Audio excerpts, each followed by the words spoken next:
And now the next bout is scheduled for 6 rounds of professional boxing at the flyweight division at the weight limit of 108 pounds คู่ถัดไปนะครับผมก็เป็นการชกสากลอาชีพทั้งหมด6ยกนะครับไลท์ฟลายเวทครับ108ปอนด์นั่นเองครับขอเชิญขึ้นมาบนเวทีก่อนนะครับในมุมน้ำเงินครับธานีนรินทร์รัม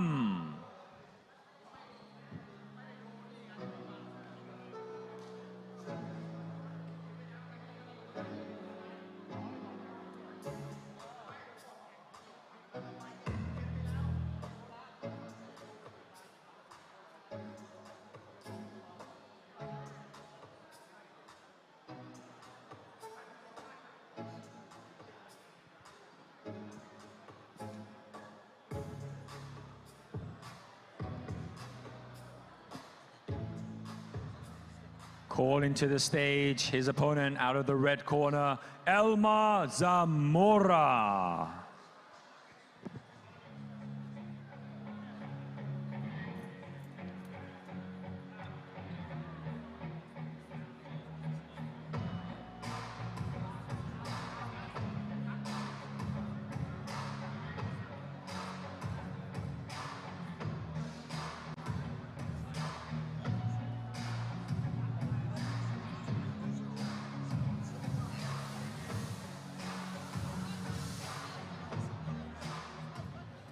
ละครับเป็นการพบกันระหว่างประเทศไทยกับฟิลิปปินส์นะครับในมุมน้ำเงินนะครับมาจากประเทศไทยครับใส่กางเกงนะครับผมดำเขียวแซมด้วยน้ำเงินนะครับสถิติการชกสากลอาชีพนะครับชนะมา3ครั้งแพ้6ครั้งไม่เคยเสมอใครนะครับขอเสียงดังๆต้อนรับธานีนรินทร์รัม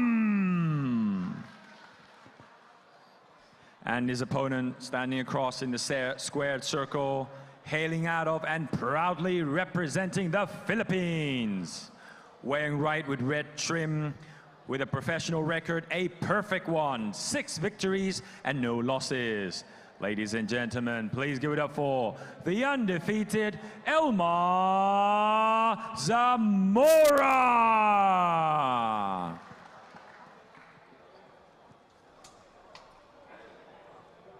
And your referee in charge of the action once it begins, Ajahn Chris Sanyadet. And the judges scoring ringside, Ajahn Pipasi Sane, Ajahn Thanin Boompiu, and Ajahn Carlos Costa.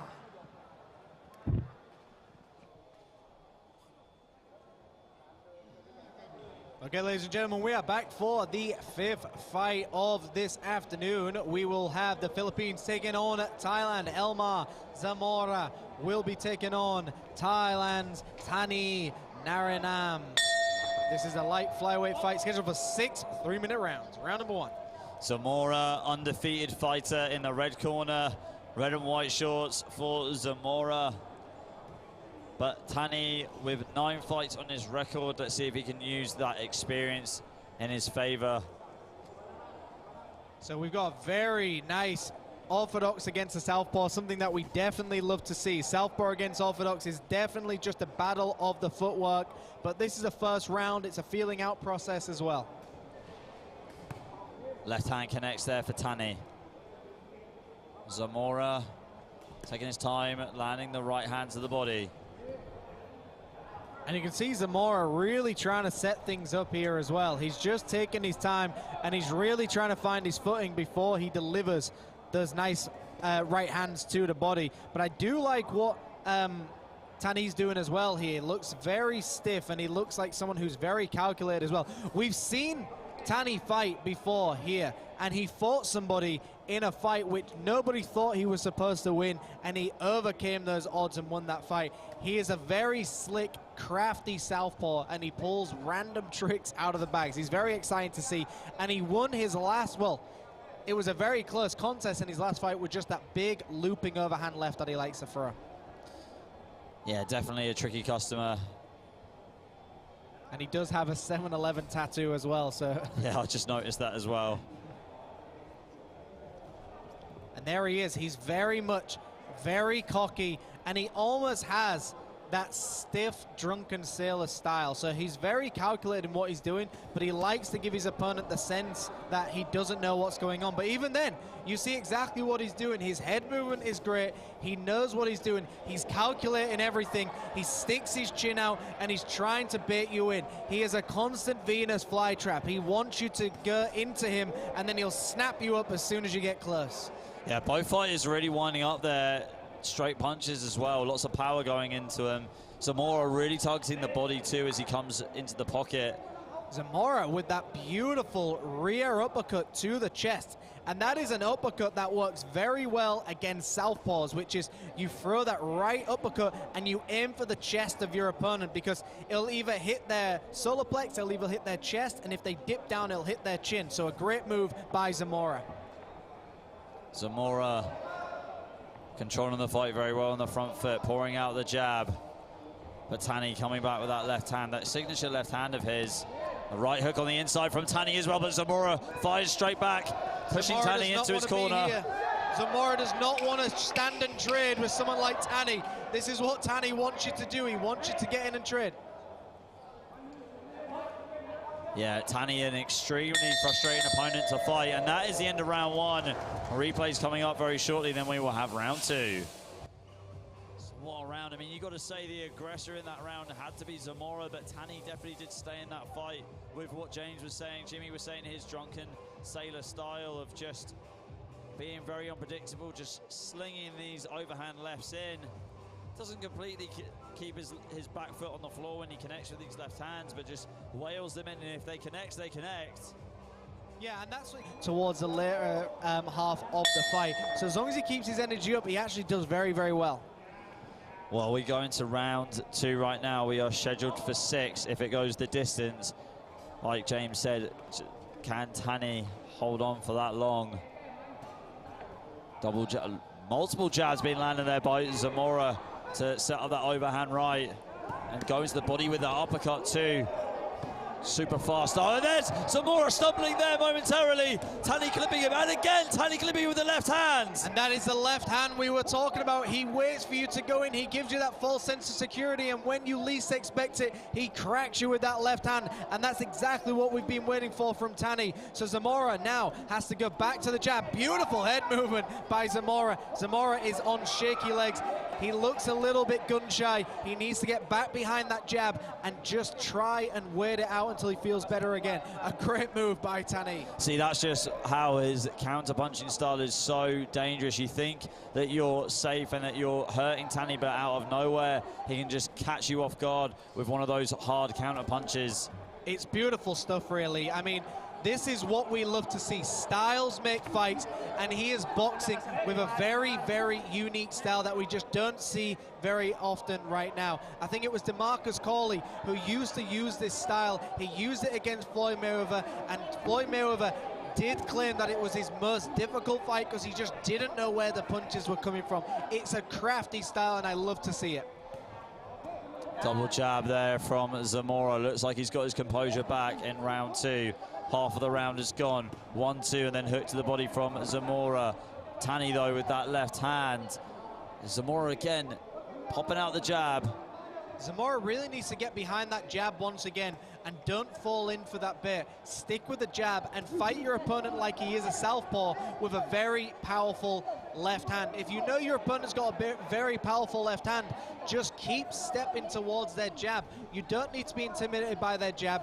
And Thani hasn't thrown a lead hook yet either. You don't need to be intimidated by a shot he's not throwing. You already know what he likes to throw. Step around and do not allow him to get any leverage on that big left hand. Just keep moving and jabbing. Right hand there from Zamora as he tries to land him with the uppercut at long range.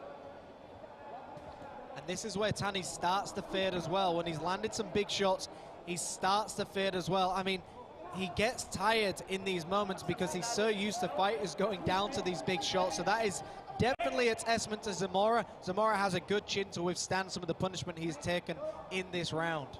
Thani as well loves to taunt his opponent on the outside. We saw it in round one where he just likes to sort of play mind games with them, catch them off guard. Thani trying to sling in with that overhand left and missing. Zamora has now started to read that left hand. He's started to read the timing of the left hand, and that's where he needs to be in this fight. He knows his fight has got a good left hand. He's got to get the timing down and start moving away from it. Let's see some of these action replays. So we had a bit of a slugfest in the opening half, and that's that shot that almost knocked Zamora off balance. And now when we see the action replay, you can tell Zamora was crossing his legs when the shot got to play on his mind as well. He's got to feel like, well, my best shot that landed did not take my opponent out. But when you get tired, the shots tend to start hurting a little bit more and landing harder. Okay, here we go. We're halfway through the rounds that we're scheduled for. We're in round 3. Zamora, white and red trunks. Thani in the black, blue and green trunks. And you can see Zamora now starting to put the pressure on. And sometimes that's a good thing to do against someone like Thani. You've got to prove you're not intimidated, but do not walk onto the shot that you know he's throwing. It's almost like playing rock, paper, scissors with somebody. Someone you know who uses rock all the time, there's no reason to keep using scissors against them. Use something else, and that's exactly what Elmar needs to do here.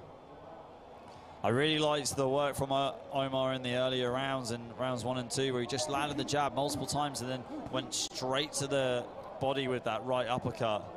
Yeah, it's a beautiful move. It's that rear uppercut, but it also works both ways as well. A southpaw can throw their rear uppercut to him as well. So it's that backhand that they're trying to throw against their opponent, but they're aiming for the chest. They're not aiming for the chin necessarily, but your opponent, if they walk into a shot that's aimed for their chest, it tends to hit. And a beautiful shot too, and that's the shot we were talking about. The shot that put him down is exactly the shot that works best against the southpaw. Yeah, and it looks like Thani is just going to make the count. Potentially, no. Referee Chris Sanyadet saying no way. I mean, he didn't really turn to face the referee, didn't have his gloves up. So Zamora is now going to increase his professional record to 7-0 with that stoppage. I mean, what a shot. He'd been landing it throughout the whole fight, and he finally found the right uppercut that ended the fight for Thani. Yeah, and he also used the ropes to help him back up as well, which technically in boxing, you're not allowed to use the ropes to obviously stop your fall, and you can't use them to get back up. It definitely plays on the ref's mind. So a beautiful punch, and it was the punch we were talking about. Ladies and gentlemen, by way of TKO in the second round at the time of 1 minute and 28 seconds, you have your winner. Fighting out the red corner, Elmar Zamora.